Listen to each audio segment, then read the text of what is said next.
55일간의 짧은 레이스가 펼쳐질 제21대 6.3 대선을 앞두고 대권주자들의 행보가 본격화되고 있습니다. 오늘 이재명 대표가 대표직을 사퇴하면서 대선 첫 행보를 시작했고 김동연 지사, 김문수 전 장관도 출마에 나섰습니다.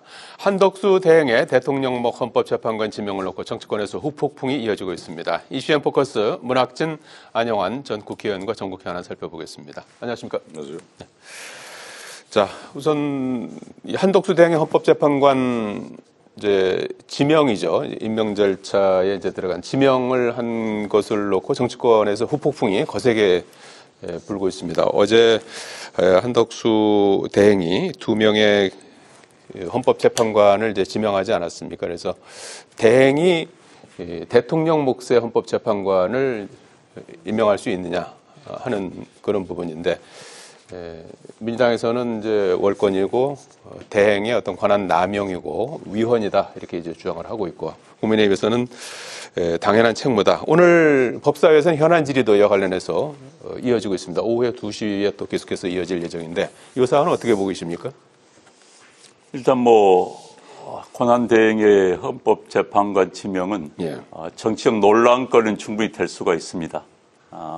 그러나 다만 법적으로는 논란이 될 수가 없다는 생각입니다. 대통령 권한대행은 말 그대로 대통령의 권한을 대행하는 겁니다.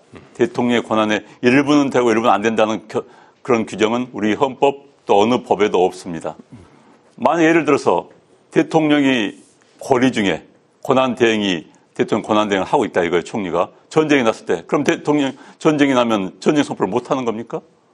어떤 것은 되고 어떤 안 된다는 규정은 없습니다. 대통령의 권한을 그대로 그 기간, 새로운 대통령이 선출될 때까지는 그대로 이어받아서 하는 것이 권한대행의 역할이지요. 그리고 이제 두 번째는 과거 윤석열 대통령이 직무정지 당했을 때 권한대행과 지금 대통령이 부재한, 쉽게 말해 뒤에 대통령이 없는 상태의 직무대행과는 그 역할과 권위가 완전히 다릅니다. 그렇기 때문에 지금 그 대통령 권한대행의 헌법재판관 지명에 대해서는 도의적인 논란은 있을 수 있습니다. 정치적 논란이 있을 수 있습니다. 그렇지만 법적인 논란은 그건 불가하다는 생각이 들고요.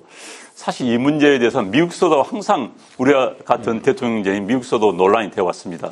이번에도 바이든 미국 대통령이 트럼프 대통령이 취임하기 직전에 한 달 전에 연방 판사들을 임명을 했습니다. 미국은 연방 대법관부터 해서 판사까지 다 대통령 임명이거든요. 굉장히 중요합니다. 임명하니까 보수 쪽에서 난리가 났습니다. 보수 언론 공격했죠. 또 반대로 트럼프 대통령이 임기가 끝날 때쯤 바이든 대통령을 정권이 옮겨지기 전에 긴자버그라는 미국 대법관이 사망을 했어요. 후임자를 임명하고 빠져나왔습니다. 그 당시 또 진보 언론이 엄청나게 공격했습니다. 그렇게 내로남불의 대표적인 케이스가 이건데, 그래서 저는 이런 질문을 민주당 관계자들에게 해하고 싶어요. 만에 하나 상황이 바뀌었다. 그래서 민주당이 권력을 잡고 있다가 대통령이 권력이 된 상태에서 그 대통령이 지명한 국무총리가 권한대행을 하고 있다. 그러니까 민주당 권력하에 있었다. 그때 이 순간 헌법재판관을 임명하지 않겠느냐? 한번 물어보고 싶어요. 아닙니다. 할 겁니다. 해도 더 먼저 했을 겁니다. 그렇기 때문에 이건 저희들은 내로남불이고 아마 정치적 논란은 분명히 있을 수 있어요. 그러나 법적으로는 푸는 문제는 없을 것이다. 이런 생각을 합니다.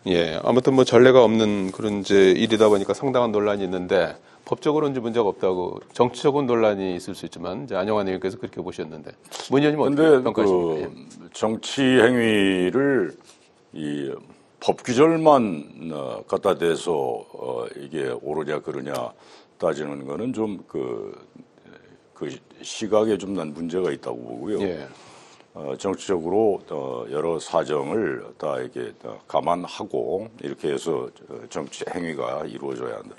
과거에 제가 이번에 이 권한대행 지금 한덕수 씨가 총리가 정확한 명칭이 대통령 권한대행이죠. 그죠? 권한대행.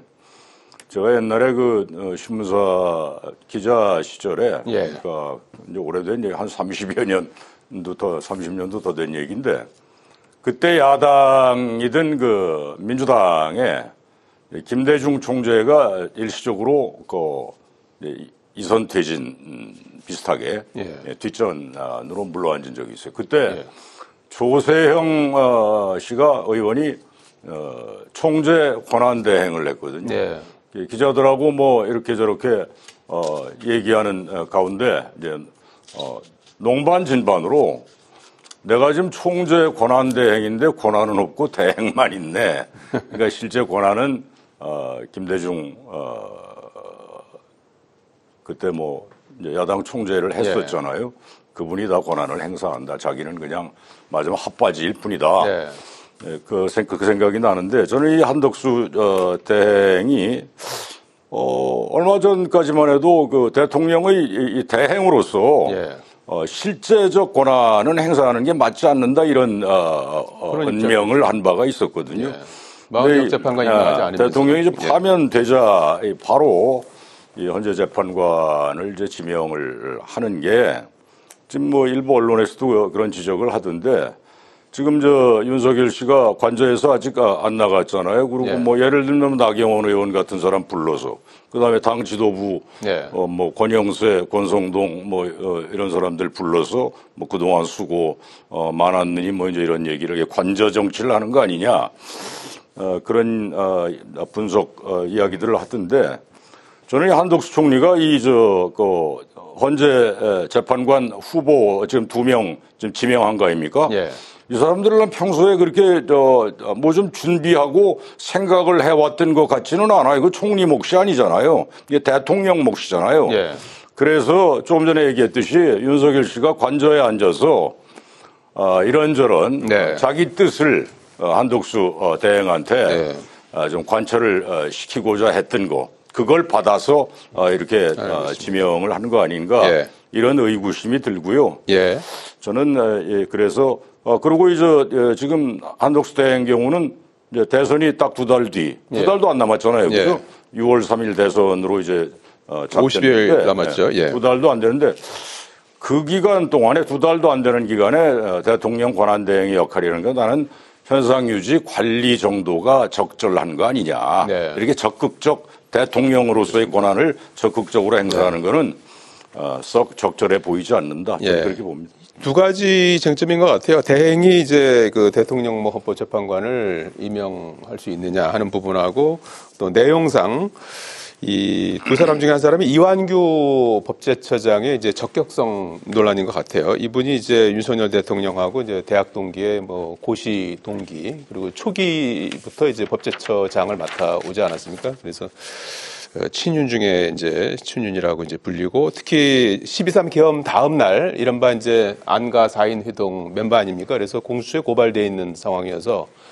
이 헌법재판관에 이렇게 내란 혐의 피의자가 하는 게 맞느냐 이제 이런 그 논란도 같이 있는 것 같은데 거기에 대해서 어떻게 보시는지요? 글쎄, 뭐 이분이 내란 혐의의 피의자인지는 잘 모르겠습니다. 공수처에 고발돼 있습니다. 그런데 어찌됐든 저는 뭐 이분 잘 몰라요. 잘 모르는데 뭐 5.18 유공자이기도 한다고 들었습니다. 민주당에 뭐 5.18 유공자들이 많죠. 5.18 유공자로도 한 분으로 알고 있는데 뭐 어찌됐든 저는 굳이 이 상황에서 이완규 법제처장을 임명을 이렇게 반대하면 임명할 또 이유는 없다고 봅니다. 그래서 이 문제를 해결하는 방법은 이완규 법제처장이 지명을 철회해달라고 요청하고 빠지면 되는 거예요. 저는 뭐 그게 그러면은 민주당이 그렇게 반대할 명분 하나가 또 사라지는 것이죠. 오늘 그때 법사위에 오셨어요. 오셔갖고 오전에 본인 이완규 법제처장은 그 지명 결정을 존중하고 그러니까요. 또 권한 대행도 할 수 있다 이런 입장을 그러니까 밝혔습니다. 권한 대행 할 수 있다 이제 법적 자기 의견을 이야기했는데 이렇게 논란이 되면은 본인이 난 사퇴하겠다 하고 빠지면 되는 겁니다. 그리고 뭐 다른 사람을 지명을 하면 되는 것이고요. 그래서 뭐 본인도 이런 경우에는 성공 후사의 정신이 좀 필요하다고 보여지는 거고요. 또 하나 그리고 이제 지금 현재 대한민국 헌법의 가장 큰 정신은 첫 번째는 주권 재민입니다. 국민에게 권한이 있는 거. 두 번째는 삼권 분립. 삼권이 견제와 균형을 이루는 것이 헌법의 가장 중요한 양대 정신입니다. 그런데 현재대로라고 한다면은 만에 하나 이재명 후보가 오늘 출마 선언했기 때문에 후보가 대통령이 되고 민주당이 압도적인 입법부를 장악을 하고 있는 상황 속에서 사법부의 마지막 최고 기관인 헌재까지 민주당이 장악을 한다면은 전 대한민국이 굉장히 걱정이 됩니다. 독수리는 두 개의 날개로 납니다. 한쪽 날개가 작고 균형이 안 맞고 한쪽 날개가 너무 컸을 때 독수리는 날 수가 없습니다. 그런 측면에서 저는 사법부와 입법부, 행정부가 서로 균형을 맞추는 차원에서라도 헌재 구성은 그에 맞춘 좀 적절함이 있어야 되지 않을까 싶습니다. 예. 문 의원님은 어떻게 이완규 법제처장 적격성 논란은 어떻게 봐요? 제가 알기에는 이제 윤석열 대통령 취임하고 네. 뭐 거의 바로 법제처장 지금까지 네. 근한 3년 그렇죠. 3년 가까이 그런 됐죠. 거죠. 예. 해왔는데 제가 알기에는 이완규 법제처장이죠. 그 일관되게 그 윤석열 정부의 어떤 국회에서 소수당이어서 잘 안 되니까 뜻대로 잘 안 되니까 이제 시행령을 이제 행정부에서 뭐 할 수는 있는 거 아닙니까? 예. 그런 거를 뭐 여러 차례 만들어서 이제 집행을 하고 있는데 네. 뭐 그런 점 등에서 일관되게 이제 윤 정부의 그런 법적인 그런 문제들 해결사 비슷한 그런 역할을 이제 해온 거죠. 예.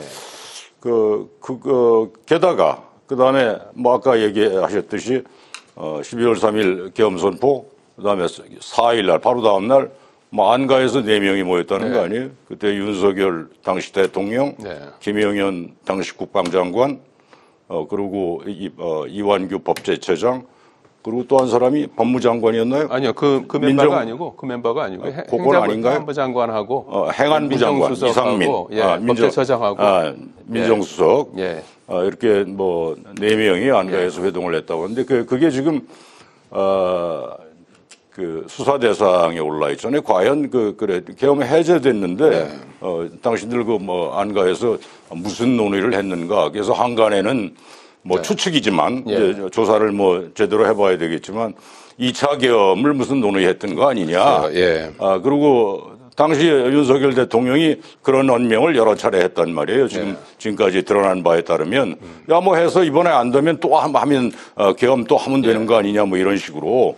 근데 이렇게 맞으면 내란 공범 혐의자가 물론 조사 결과를 봐야 되겠지만 그런 혐의를 받고 있는 사람이 헌법재판관으로 지명이 되는 거는 썩 적절해 보이지 않습니다. 알겠습니다. 이 문제는 이제 헌재에 김정환 변호사라는 분이 헌법소원하고 효력정지 가처분 신청을 접수시켜 놓은 상태여서 그 상황까지 같이 한번 좀 더 지켜봐야 될 것 같고요. 이재명 대표가 오늘 대표직에서 물러난다고 밝혔습니다. 퇴임의 변은 이제 새로운 일을 시작할 것이다 이렇게 밝혔고요. 이르면 내일 또는 뭐 늦어도 다음 주까지는 이제 출마 선언이 예상되는데 일단 캠프는 비명계를 포함해서 개파색의 옅은 의원들이 중심이 될 것이라는 전망이 나옵니다. 자, 이재명 대표의 대선 전략 어떤 것이 될까요? 어떻게 해서 좀 표심을 파고들 거라고 보십니까? 뭐 대한민국 국민들 특히 유권자들은 이재명 대표에서 다 알고 있지요. 예. 뭐 모든 면 알고 있죠. 정가 사범에 현재 12개 혐의로 8개 사건으로 5개 재판부에서 재판을 받고 있는 주요 사건들 피의자라는 것도 알고 있습니다. 형수에 대한 입에 담을 수 없는 욕설을 했다는 거 다 알고 있습니다. 뭐 다 알고 있죠. 이재명 대표에 대해서는. 다만 그렇기 때문에 이재명 대표의 지지율이 고착화되어 있습니다. 그래서 40%의 선을 뭐 여러 여론조사에 보면은 넘지 못하고 있다. 이게 이제 본인의 가장 큰 딜레마일 겁니다. 그리고 이제 전선이 이재명 대 반 이재명의 구도가 펼쳐지면 굉장히 피곤해지겠죠. 사실 저는 윤석열 대통령과 이재명 이제는 후보가 됐죠. 후보가 두 사람 다 TV 하면서 제발 나타나지 않기를 바라는 국민들의 많은 목소리가 있습니다. 그게 이제 반 이재명 목소리가 되겠지요. 그동안 사실 윤석열 대통령과 이재명 후보는 적대적 공생 관계였습니다. 두 사람이 서로 때문에 서로 버티고 있는 그런 상황이었죠. 그런데 이제 적대적 공생 관계에 한 사람이 사라졌기 때문에 나머지 한 사람이 얼마나 버틸지를 모르겠습니다. 이번 상황은 지난 2022년도에 있었던 1차 윤석열 대 이재명 각 진영에서 가장 전투력이 강한 그러나 국민적 호감도는 별로 높지 않은 두 후보가 충돌했습니다. 네. 그래서 윤석열 후보가 이겼죠. 윤석열 후보가 2차 싸움을 걸었습니다. 네. 2차 싸움을 건 게 계엄령이었죠. 그래서 어버치고 한판 패를 당하고 지금 사라졌습니다. 네. 그래서 이제 승자가 남았는데 그 승자마저도 많은 국민들이 별로 인정하지 않아요. 그래서 이재명 대표의 전략은 결국 이제 본인에 대한 부정적 이미지 희석화시키는 것. 네. 그다음에 구도가 이재명 대 반 이재명 구도를 만드는 것을 터는 것. 그러니까 자꾸 이제 중도 우판 이런 이야기가 나오겠죠. 그걸 어떻게 극복해 나가는가가 본인에 대한 이미지를 극복해 나가는가가 과제인데 그게 아마 쉽진 않을 것 같습니다. 그래서 이제 정책 이야기를 하는 건데 아무튼 좀 두고 볼 일입니다. 예. 지금 뭐 압도적인 뭐 1위 선두주자긴 하지만 또 그에 못지않게 이제 비호감도 이런 부분들을 이제 극복하는 것이 과제다 이렇게 이제 지적을 해주셨는데요. 문 의원님은 어떻게 좀 지금까지 그 여론조사 네, 추이들을 이제 보면 지금 말씀하신 대로 네. 지지율은 뭐 지금 거론되는 예상 주자들 중에서는 이제 압도적으로 높잖아요. 네. 압도적이죠. 그런데 또 각종 조사에서 비호감도 그 사람 마음에 안 들어 이렇게 고개를 외롭고는 이 비호감도도 제일 높다고요. 그래서 방금 우리 안영환 의원 얘기한 대로 이 비호감도가 이렇게 높은데 이걸 어떻게 극복을 할 것인가 이제 이게 큰 과제일 겁니다. 어제 제가 저녁 때 저 아직 민주당 당적을 갖고 있는데 네. 지금 그 민주당 당적을 갖고 있는 전직 국회의원들 몇 명이 저녁을 하면서 이런저런 얘기를 했는데 전남 여수에서 올라온 한 전직 의원 얘기가 뭐 그냥 방담 밥 먹으면서 네. 뭐 얘기를 했는데 이 호남 지역에서도 과거 말하자면 DJ는 압도적인 그 호남 지역의 이제 지지를 받아 90몇 프로 막 이렇게. 근데 썩 그 이재명 대표에 대해서는 그런 분위기는 아니다. 좀 외롭고는 좀 적절하겠어. 뭐 이런 그런 여론들이 제법 있다. 제법. 이런 거. 이런 거를 이제 극복을 해야 될 거고요. 예. 그다음에 이재명 이제 전 대표인가요? 오늘 사퇴했으니까. 예. 이분이 그 지금까지의 그 정치 행태를 쭉 보면 예. 그 신뢰도에서 좀 문제점을 좀 여러 번 네. 드러냈어요. 비근한 예로 얼마 전에 비주류 끌어왔는다 해서 비명인지 뭐 반명인지 여러 사람 뭐 이렇게 같이 밥 먹고 뭐 이렇게 그런 행보를 보이다가 과거 얘기를 불쑥 꺼냈단 말이에요. 체포동의안 때. 이런 거는 정말 근데 이게 불쑥 이런 게 나오니까 저 사람의 진심이 도대체 뭐냐 이런 게 신뢰도의 문제 이런 거를 어떻게 극복하느냐 이게 매우 중요합니다. 과제를 던져주셨고요. 시간이 다 돼서 국민의힘 말씀도 좀 나눠봐야 되는데 오늘 큰 일정이 나왔어요. 16일에 컷오프 그리고 이제 6월 3일로부터 한 달 전에 후보를 선출하겠다는 그런 일정을 했습니다. 그리고 민심 당심도 5대5로 이렇게 하기로 했다고 하는데 국민의힘 초기 지금 대선 주자들이 많이 좀 숫자가 좀 많이 나오고 있는 그런 상황인 것 같고 어떤 부분을 좀 주목해 보고 계십니까? 글쎄요, 워낙 많은 후보들이 나오겠다, 또 나올 예정이기 때문에 저도 몇 명이 나올지는 모르겠습니다. 확인할 수 없는, 그야말로 얼굴 알리기 위한 그런 분들도 계신 것 같고요. 내년 지방선거를 겨냥한 지방자치단체장들의 출마도 있는 것 같고요. 그래서 알 수가 없고, 룰 문제도 지금 논의를 해야 될 것 같습니다. 현재 당원 50, 민심 50인데 그 문제도 해야 될 것 같고요. 앞으로 한 달 내에 어떤 결과가 빚어질지 모르겠지만 현재 후보들의 경쟁력은 매우 미흡하다는 것은 분명합니다. 개별 후보들에 대한 압도적인 지지를 받는 사람이 없기 때문에 그래서 아마 후보 경선 과정에서 어떤 스타가 부상할지 모르겠습니다만 굉장히 어려운 싸움이 될 것이다 이런 생각이 듭니다. 그렇군요. 문 의원님 어떻게? 미투. 아마 가장 핵심적인 그 포인트는 대통령 탄핵에 대해서 지금까지 보였던 입장들이 있잖아요. 서로 다른 입장들이 좀 있죠. 좀 다른 의견들이. 근데 윤석열 씨 탄핵 문제에 대한 그리고 앞으로 윤석열 씨와의 관계와 관련한 그런 그 태도를 과연 누가 더 설득력 있게 그 당 당원들과 국민들한테 제시를 하느냐 이게 핵심일 겁니다. 근데 굉장히 딜레마일 거예요. 예. 그리고 윤석열 전 내부 대통령과의 후보뿐만 관계. 아니라 예. 이제는 외부 후보까지 뭐 고려한 단계가 분명히 올 겁니다. 그 상황까지 고려를 해야 될 겁니다. 뭐 한덕수 총리 얘기들 오늘 아침 어디 언론에서들 막 썼대요. 충분히 고려할 수 있는 대상이라고 보여집니다. 예, 알겠습니다. 자, 여기까지 듣겠습니다. 고맙습니다. 고맙습니다.